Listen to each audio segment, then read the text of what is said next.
Hobby Quick Hits. Delivering that breaking hobby news directly to your earlobes. You want to know those hot drops from the card shop? We've got you covered. With your host, John Newman.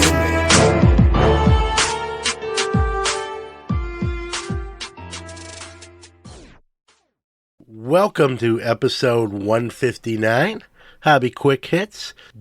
On the tail end of battling bronchitis / really bad cold, but doing okay. Had to miss a card mentions a week ago.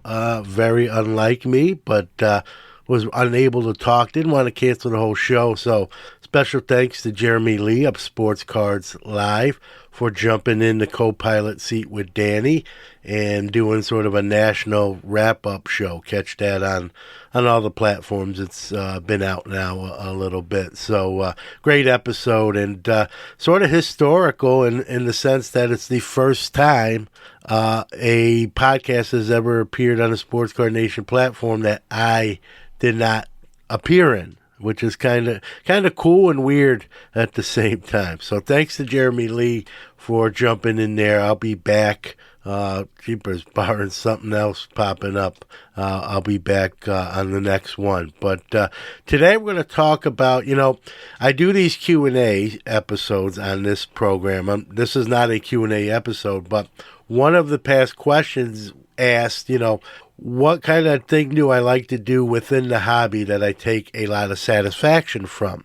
And my answer, it's hard to give one answer, but the answer I gave was, buying a raw card or acquiring a raw card, or even opening the pack with a raw, where the cards are raw, and then sending that to get graded and getting a really good grade. There's a satisfaction in that.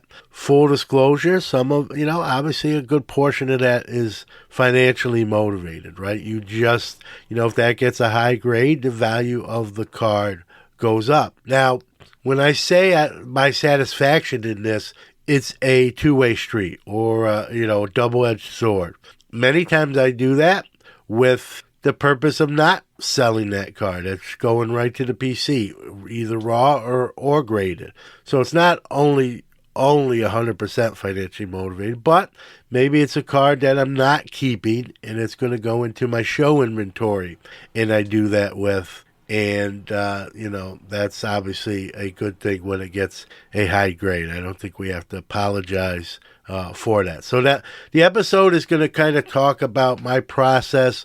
If it's something you're looking to do, if you're not already, maybe some tips on how to do it and that sort of thing. So that's what today's episode is going to be about. Not too long, but going to tackle that topic. So before we get to all that, we're going to hear from our great sponsors, Mojo Break, get the news, the release schedule, and then we'll talk about turning raw into slab. MojoBreakShop.com is the best place to get your sealed wax products and breaks. They not only have the best selection, but the best prices.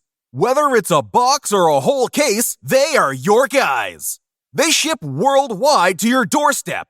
Their reputation as one of the most trusted in the hobby goes unmatched. They are the 2021 Topps Rip Party Champion Breakers. From sports card to Pokemon cards, their selection can't be beat. They offer daily deals and pre-orders. Hey guys, John Newman here. Mojo's prices are already great, but to save an additional 10% off anything in their store, use the code QUICKHITS. That's QUICKHITS. Check out the full service store that's open 7 days a week in Santa Clara, California, or the website at mojobreak.com.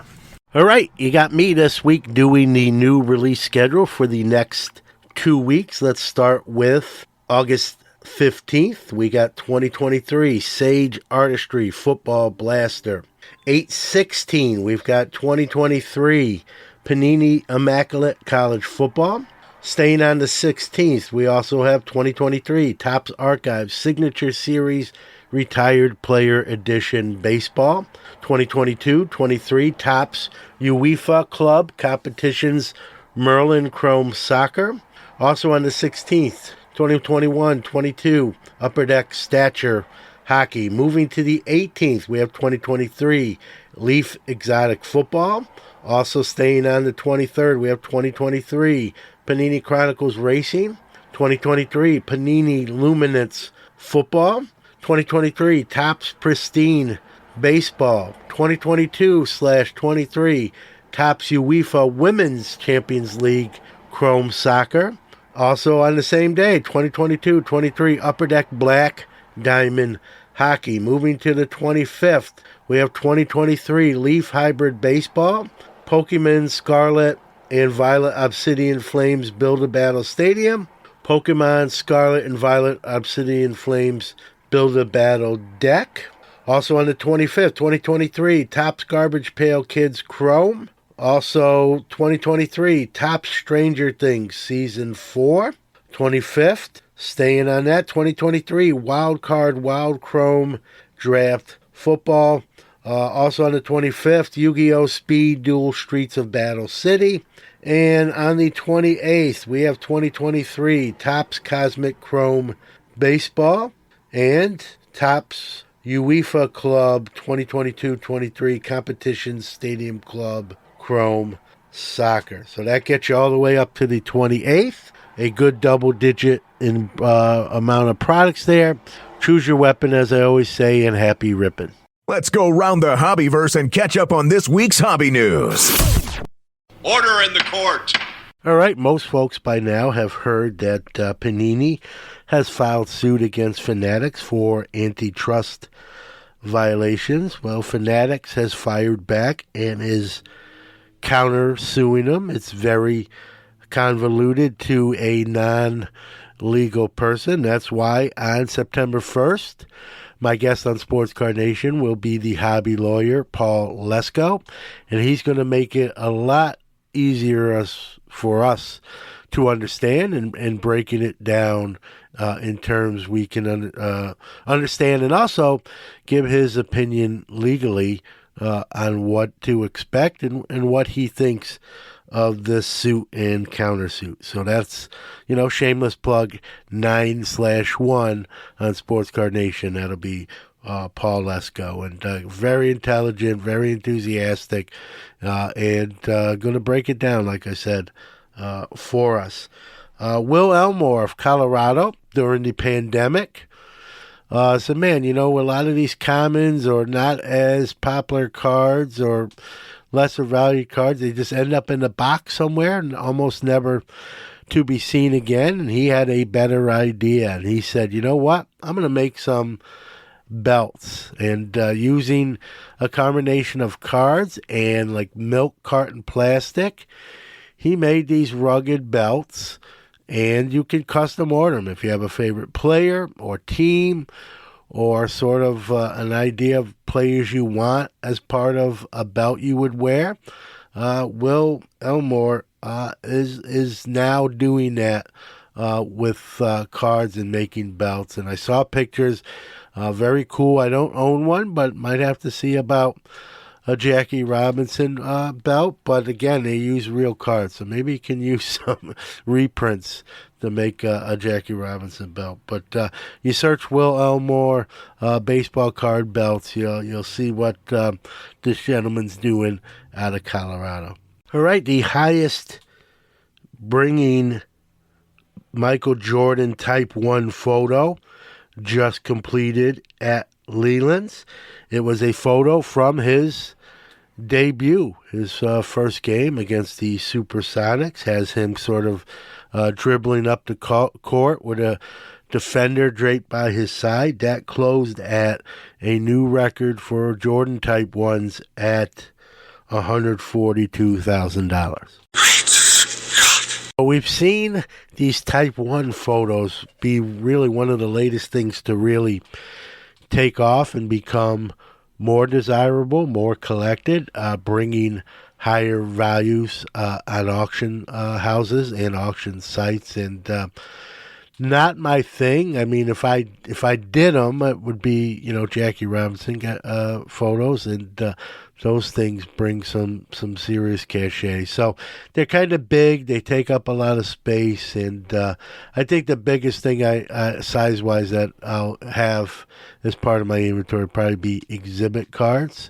But again, these things are becoming very popular. So we need to talk about them. Another thing we need to talk about is a scammer out there. Be wary. A person posing as Orioles World Series winner Gary Renicky, former World Series winner Gary Renicky, and selling authentic, air quotes, Baltimore Orioles game-used equipment, not just his own, but even other players. I know he sold a bat that was allegedly game-used by Cal Ripken, but it wasn't. And matter of fact, he's usually not sending. So people will pay this gentleman money, thinking they're sending it to Gary Renicky. Another name comes up on the PayPal account, and people don't get their stuff. So authorities are involved, but be careful if someone poses as Gary Renicky and tries to sell you Orioles authentic game-used equipment. Most likely not going to be the case. You're not going to get your stuff, and you're going to be out your money, at least for the time being. And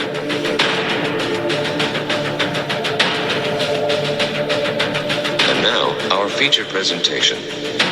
Today's topic came from a Q&A episode about something I do in the hobby that gives me satisfaction on a personal level. Now, more than one thing, obviously, gives me satisfaction. The thing I'm going to talk about, giving racks to people, donating stuff to children's hospital. There's a lot of things, sharing information, doing the podcast gives me satisfaction. Adding a card to my PC gives me satisfaction. There's double-digit ways I get satisfaction in the hobby. But, the one I answered, I'm not even necessarily saying this is number one, but they said sort of on a deep personal level. Again, giving away stuff, donating to charity is probably first and foremost, But this on a sort of personal hobby level is what I answered that question with. And it's, taking a raw card, however I acquired it, whether it was pulling it out of a pack or buying it raw from either a collector or fellow dealer at a show, and then submitting it to grading and getting a high or decent grade on it. And I want to always say high grade, right? Because sometimes we'll send vintage cards with some more years and mileage on them and get a good mid-tier grade and be very ecstatic about that too. So it doesn't always have to be about 9s and 10s, although those are nice, but I wanted to cover more ground than that. And so that's a big thing for me. And I take a little satisfaction from it because there's a skill, like it or not, there's a skill involved in that. In other words, if you're buying a card from a dealer, whether you're a collector or a dealer, right, you ask if it's in person, you ask to see it. You take a look at it, and you know, in your own mind, you've determined if, number one, you're still interested in it, and maybe a price you're looking to pay for it, and hey, I can, this isn't graded, but I'm going to, if I get it, I'm going to in turn submit it for grading because I think it's a candidate, or I think if I get it for the price I'm hoping for, it'll be beneficiary to get it slabbed. And it is an art and a skill. And, not to pat myself on the back, I think I've, after you do this long enough, and I've done this almost 40 years, I think it is 40 years now, not grading for 40 years, but in the hobby for 40 years, you get to know the terrain, the landscape. You obviously have handled a lot of cards in your lifetime that long, and you get to know sort of how certain companies make great cards, and which cards are better candidates for different grading companies, right? You don't have to deal with just one. I deal with typically 2 to 3 in what I do, but some people are loyal to just one only. Nothing wrong with that either, right? To each our own. So, going to a show, and whether it's buying a raw card from someone that comes up to my table and says, "Hey, are you buying?" and you look through their case and you pull out a couple things, and graded cards too, but in this case we're talking about raw cards, and you buy a few raw cards, and then in turn, maybe get a better look at them when you get home. You sort of buy them maybe at a show with like, hey, I'm going to buy it right where worst case scenario, even if I don't submit it for grading, I can put it in my case raw and still do okay, right? So it's not always with the grading principle in mind, but maybe that's at the top of the list. And right, the satisfaction when you buy maybe a few cards off a collector, and then you in turn submit one or more for grading, and they do well, right? Because sort of makes your life a little bit easier. Let's be very transparent, right? Same thing with a dealer, right? Well, you're dealing with a dealer. He's got a lot of graded cards in this case, but he also has some raw cards, right? What's the first thing you probably think of, right? At least I do. And it doesn't mean I'm right, but the first thing I think of when I see a dealer who deals with a lot of graded cards, but also has raw ones, right? The first thing we think about is, the raw ones didn't make the cut for grading. So that's why he has the graded ones that made the cut, and now these raw ones are going to be kind of in rougher shape, or maybe even beat up, or have defects, especially if they're newer cards, or modern or ultra modern, right? And not always the case, folks. That's the one thing I want to say here. That is not always the case, because I can tell you I've bought from dealer acquaintances raw cards when they're heavy graded dealers, but maybe they just bought those, recently, those raw cards, and they just haven't got a chance to submit them, or just didn't do it. Maybe got a little lax, or just, dragging their feet a little bit.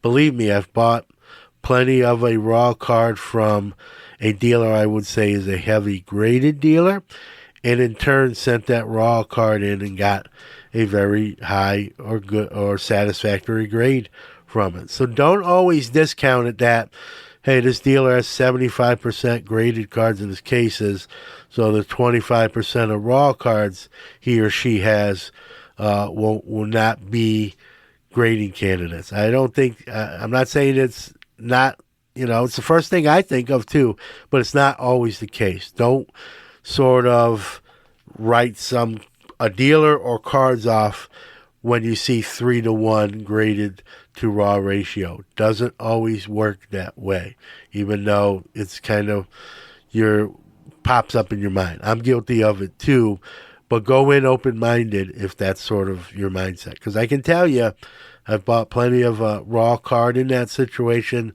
that is now slabbed, and I'm very happy with how it turned out. So don't always just assume. I mean, we do that. I'm guilty of it sometimes, but try not to assume, because you can come out sort of ahead. And again, when we talk about, turning a raw card into a slab card, it doesn't always have to be financially motivated. I like to do that with Jackie Robinson cards that I have no intent to resell.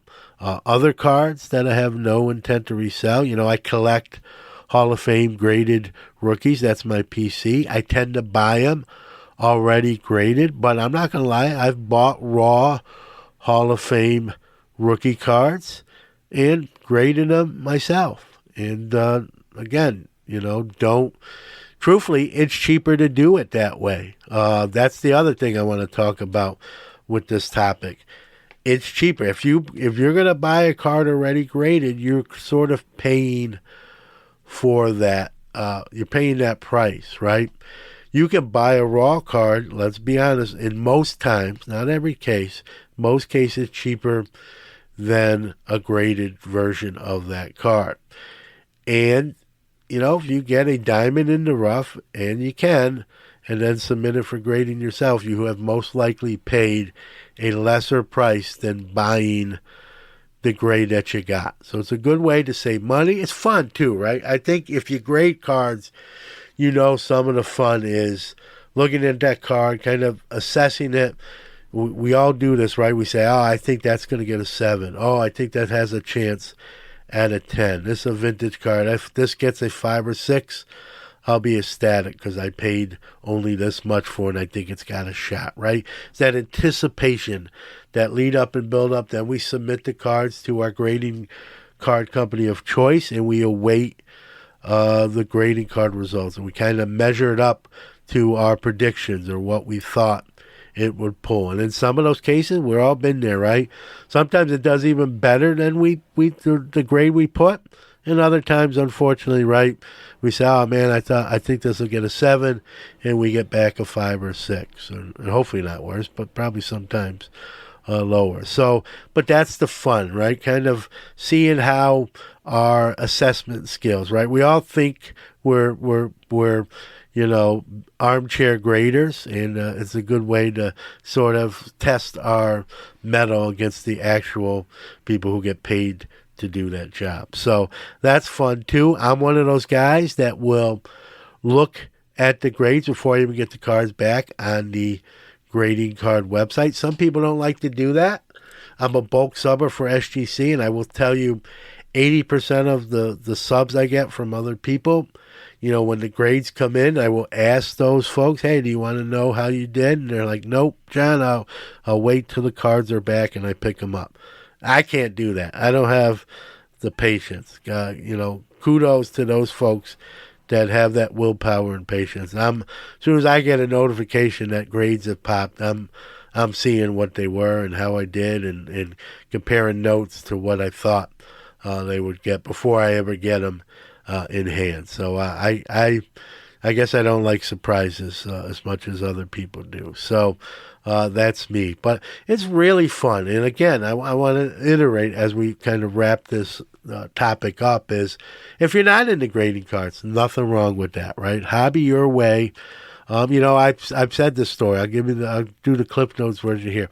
When grading first hit the hobby scene, I thought it was a money grab. I told customers in my store that it's ridiculous. You're throwing your money out. You can give me your $20. I'll tell you what shape your card's in. I was anti-grading, but now it's a different story. And I think grading serves multiple levels, multiple purposes, besides the financial aspect, right? Authenticity, verifying that something is real, protection, right? Keeping that thing protection. A lot of these plastic cases have some UV protection, and so it makes your cards last longer. And I'm sure the value aspect probably is number one on most people's lists as well. We can't ignore that fact either. So changing a raw card into a slab card is some of the most fun I get to do in my personal hobby.